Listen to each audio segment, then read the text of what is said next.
नमस्कार दोस्तों, मैं विकास आप सभी को अपने YouTube चैनल पे स्वागत करते हैं। दोस्तों, सुबह में एक वीडियो बनाए थे सीरियल 2 का जो काउंसलिंग हुआ था उसी डॉक्यूमेंट से रिलेटेड, उसका जो डॉक्यूमेंट लगा था उसी पे वीडियो बनाए थे। तो उससे रिगार्डिंग बहुत सारे क्वेश्चंस आप लोगों के आए हैं, कमेंट्स आए हैं। तो कोशिश करेंगे आप सभी के कमेंट्स का जवाब देने का। तो और एक चीज़ और, हाँ, अभी जो डॉक्यूमेंट रिलेटेड जो है बहुत सारा इशू चल रहा है। देखिए, ये बिहार एसएससी है, कब क्या कर दे, कब क्या चेंज कर दे, किसी के लिए भी कहना मुश्किल है। कभी भी कुछ भी चेंज कर सकता है और हर चीज़ को अपने तरीके से, इसका जो नोटिफिकेशन है वो ही कंट्रोवर्शियल है।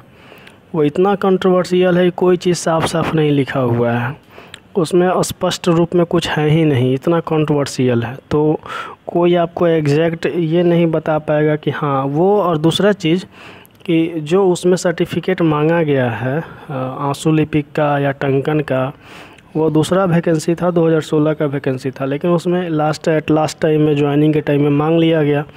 तो इसलिए ये आयोग कब क्या मांग दे कहना मुश्किल है। फिर भी जो है कोशिश जो है, देखिए आगे।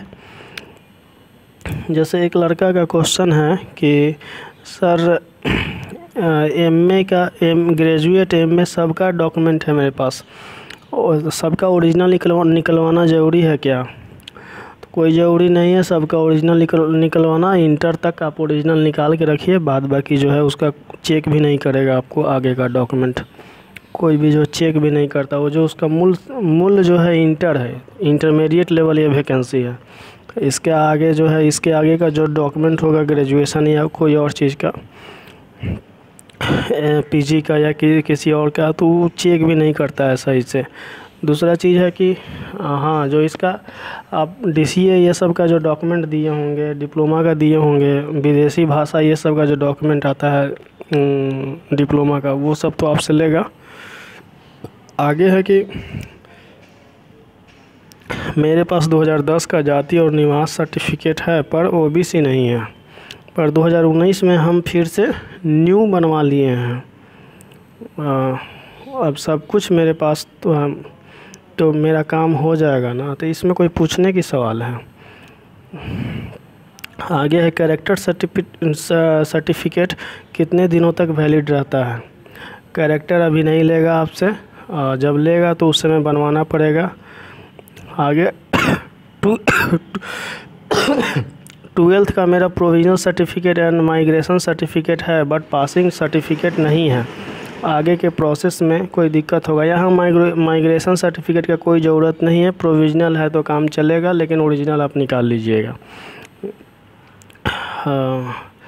आगे है कि एक चीज़ क्लियर कीजिए सर, बीएसएससी में 2014 से पहले वाला ओबीसी देना होगा, प्लीज़ बताइए। अगर आपके पास 2014 या 14 से पहले का ओबीसी है तो बहुत अच्छा बात है, उसको रखे रहिए, उसको भी ले लीजिएगा, और अभी एक नया करेंट में बना लीजिए, दोनों अच्छा रहेगा।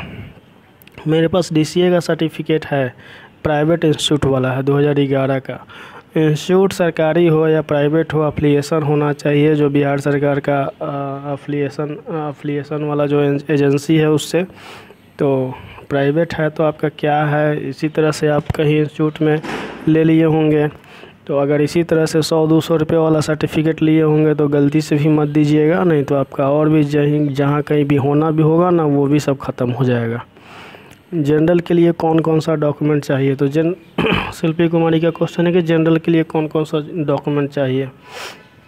तो जनरल के लिए आप एक रेसिडेंशियल बनवा लीजिए, उसके बाद में रेसिडेंशियल हो गया, क्रीमी नॉन क्रीमी लेयर ये सब तो चाहिए ही नहीं आपको। उसके बाद जब क्रीमी नॉन क्रीमी नहीं चाहिए तो इनकम का भी वहाँ पे कोई ज़रूरत नहीं है। तो एक रेसिडेंशियल बनवा करके रखिए, ये सब सर्टिफिकेट का आपको वहाँ पे कोई ज़रूरत नहीं है। आगे न्यूनतम शैक्षणिक योग्यता के सारे एलडीसी पद में इंटर ही है ना, तो फिर टेक्निकल सर्टिफिकेट रहे या ना रहे क्या फ़र्क पड़ता है? देखिए, अगर आप बिहार एसएससी को वहाँ पे जब टेक्निकल योग्यता खोज रहा था, टेक्निकल सर्टिफिकेट खोज रहा था, उसमें अगर आप दिए होंगे कि हाँ ये डॉक्यूमेंट है मेरे पास, तो उस समय दे दीजिएगा।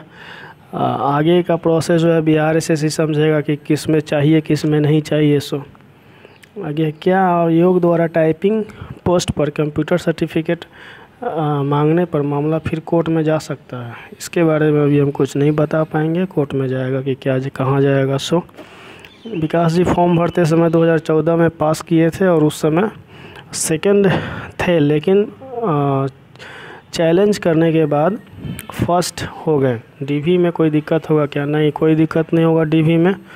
2016 वाले को पहले बाहर करें। हाँ, ये तो आइए 5 तारीख को, उसके बाद उस पर जो है बात होगा। टेक्निकल क्वालिफ़िकेशन में नो कर दिए हैं sir, but English typing yes किए हैं और कंप्यूटर स्किल्स में यस है, बट डीसीए में नो किए हैं। क्या हम इस पोस्ट के लिए एप्लीकेबल हैं? Please tell me Vikas ji. Technical qualification में नो किए हैं, तो आप किस पोस्ट की बात कर रहे हैं? कंप्यूटर सर्टिफिकेट, कंप्यूटर स्किल में यस किए हैं, डीसीए में नो किए हैं, डीसीए में नो किए हैं। तो हाँ हैं। देखिए, कुछ ही ऐसा पोस्ट है जिसमें डीसीए का जो सर्टिफिकेट मांगा जा रहा है वो कंपल्सरी है। एक ही कैटेगरी का पोस्ट है, ठीक है। बाद में कुछ है और बाकी कोई ऐसा पोस्ट नहीं है जिसमें एकदम सर्टिफिकेट जो है कंपल्सरी मांगा जा रहा है। हाँ, बाद में आयोग हो सकता है कि कंपल्सरी कर दे तो वो अलग मामला है, लेकिन फ़िलहाल वैसा कुछ नहीं है। सर, हम इस जाति से हैं, बिलोंग करते हैं और बिहार में ईबीसी में आते हैं, तो उसके लिए ईबीसी बनाना पड़ेगा। इसमें कोई पूछने की बात है कि आप इस जाति से हैं, ईबीसी में हैं, तो ईबीसी बनवाना पड़ेगा। सही है। पीटी के समय चालान इतना का फॉर्म फिल वाला गुम हो गया है। इतना लापरवाह क्यों है भाई साहब? गुम कैसे हो गया? दिक्कत होगा क्या? खोजेगा तो ज़रूर, खोजने के बाद कोई दिक्कत नहीं है, मेंस वाला रखे रहिएगा, दिक्कत नहीं होगा, लेकिन खोजेगा वो। आगे सर, मेरा फॉर्म में सरनेम छूट गया है। सरनेम कैसे छूट गया भाई? मतलब कहीं जाते हैं तो शर्ट पहन लेते हैं, पैंट को जो है छोड़ के चले जाते हैं क्या, कि दोनों पहनते हैं साथ में? छूट कैसे गया? छूटना नहीं ना चाहिए। अपना नाम, date of birth, father name, mother name, ये सब तो कम से कम सही रहना चाहिए, नहीं तो फिर दिक्कत होता है। 2018 वाला कास्ट रेसिडेंशियल इनकम चलेगा? चलेगा, नया बनवाने की कोई ज़रूरत नहीं है। अगर आप चाहते हैं कि बनवा ले तो बनवा लीजिएगा, लेकिन वो भी चलेगा। मेरा पीटी का एडमिट कार्ड और मेंस में अप्लाई किया हुआ फॉर्म नहीं है, काउंसलिंग में हटाएगा क्या? कुछ देगा इसका सब्स्टिट्यूट वहाँ पे फॉर्म भरने के लिए? नहीं है तो आप लापरवाही कर दिए हैं। चलिए, ओबीसी एनसीएल 2014 के पहले का होना ज़रूरी है। रेलवे ईएसआईसी सेंट्रल एसएससी में तो न्यू भी ले लेता है। हाँ, न्यू, यहाँ भी न्यू चलेगा, कोई दिक्कत नहीं है। उस समय का है तो आपके पास बहुत अच्छा है, दोनों रखिएगा, दोनों रखिएगा।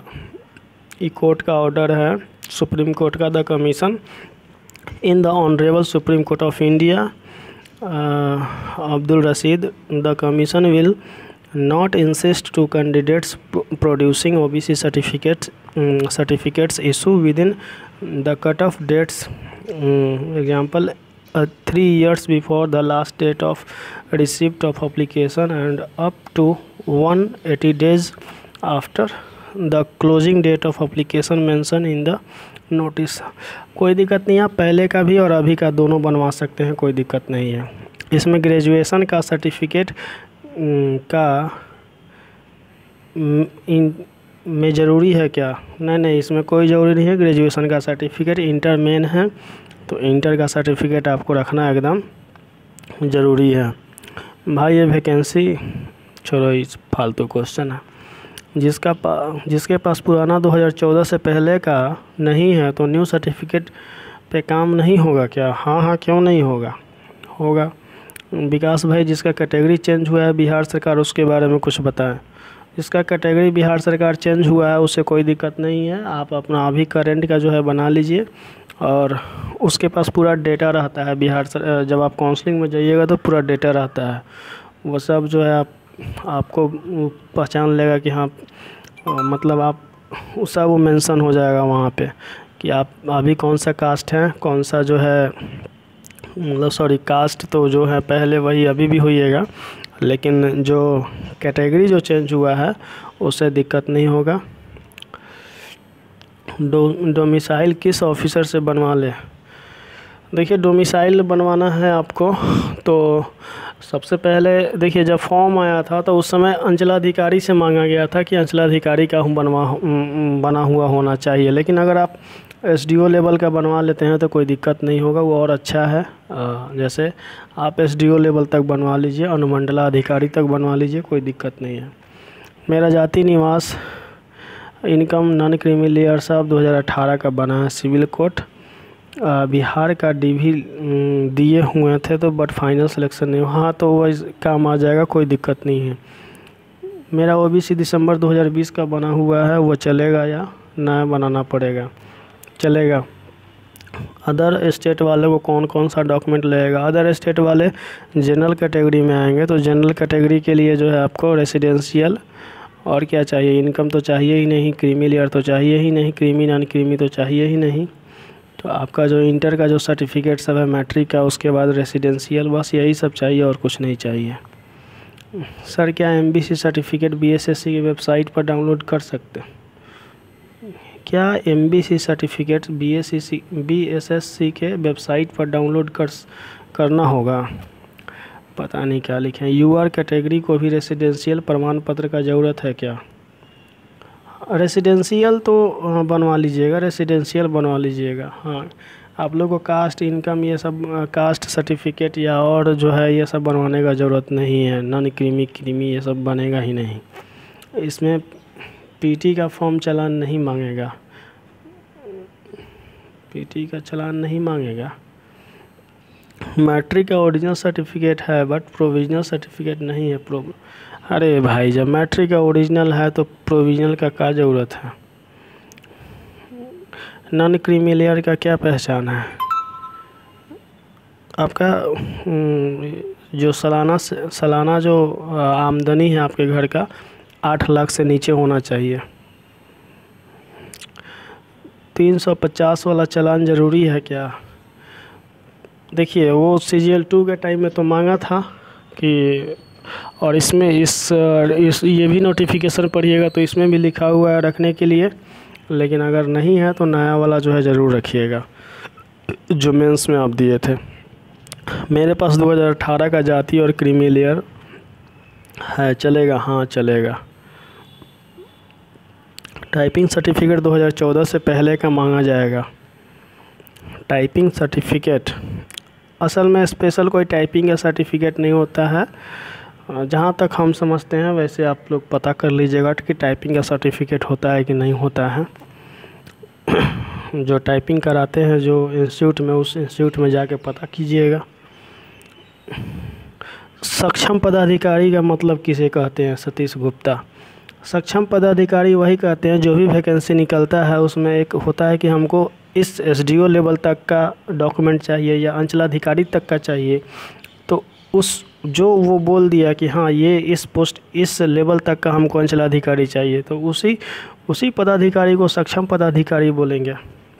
अब जैसे सेंट्रल गवर्नमेंट में आपको डिस्ट्रिक्ट लेवल का हर चीज़ मांगता है, तो वहाँ पे आप डिस्ट्रिक्ट लेवल को सक्षम डिस्ट्रिक्ट लेवल के यानी कि डीएम को सक्षम पदाधिकारी मानिएगा सेंट्रल लेवल में, लेकिन बिहार सरकार में जो अनुमंडलाधिकारी काफ़ी है। सीधा समझिए कि जो बीपीएससी से जाता हो बिहार सरकार में और जो यूपीएससी से आता है ऊपर डीएम बनता है, तो बस वही है कि बिहार सरकार में बिहार लेवल का सक्षम पदाधिकारी ये हो गया, अनुमंडलाधिकारी, और सेंट्रल लेवल का हो गया डीएम। हाँ एमएसपीएस। नवीन जी तबीयत कैसे हैं? हाँ ठीक है, थोड़ा सा अभी है गड़बड़। पीएस के लिए भी कोई कंप्यूटर सर्टिफिकेट चाहिए विकास भाई? ना पीएस के लिए कुछ नहीं चाहिए महाराज, PAS के लिए केवल इंटर चाहिए, इससे ज़्यादा कुछ नहीं चाहिए। बाद में अगर कुछ करना होगा तो अब जा कर के पत्राचार से जो है पत्राचार से जो है DCA कर लीजिए। जो डिस्टेंस कोर्स होता है उससे DCA कीजिए, जो मर्जी करना है 1 साल में कीजिए, फिर डॉक्यूमेंट दीजिए, कोई दिक्कत नहीं है। आप जो भी मेंस का फॉर्म भरते टाइम में जो डॉक्यूमेंट दिए हुए हैं वो डॉक्यूमेंट जो है आपको सबमिट करना होगा, वहाँ पे ज़्यादा बेहतर रहेगा। और जो डॉक्यूमेंट अब यहाँ पे एक्स्ट्रा डॉक्यूमेंट हमको नहीं लगता है कि लेगा बिहार SSC, क्योंकि जब आप डॉक्यूमेंट एक बार दे चुके हैं तो फिर दोबारा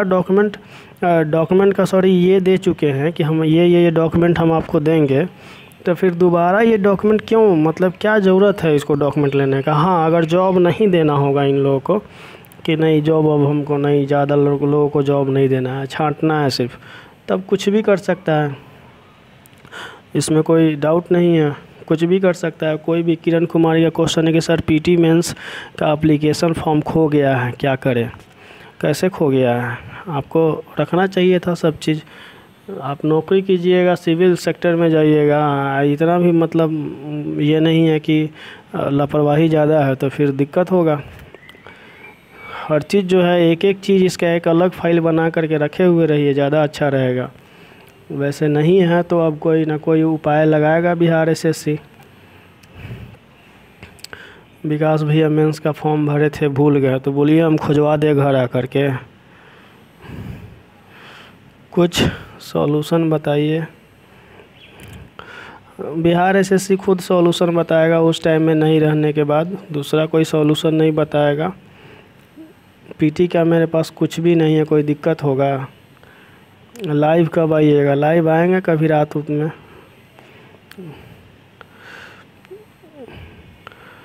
ठीक है दोस्तों, देखिए वीडियो, तब तक आप लोग फिर अगर कुछ वैसा क्वेश्चन होता है तो लाइव आ कर के आप लोग को कुछ बताते हैं।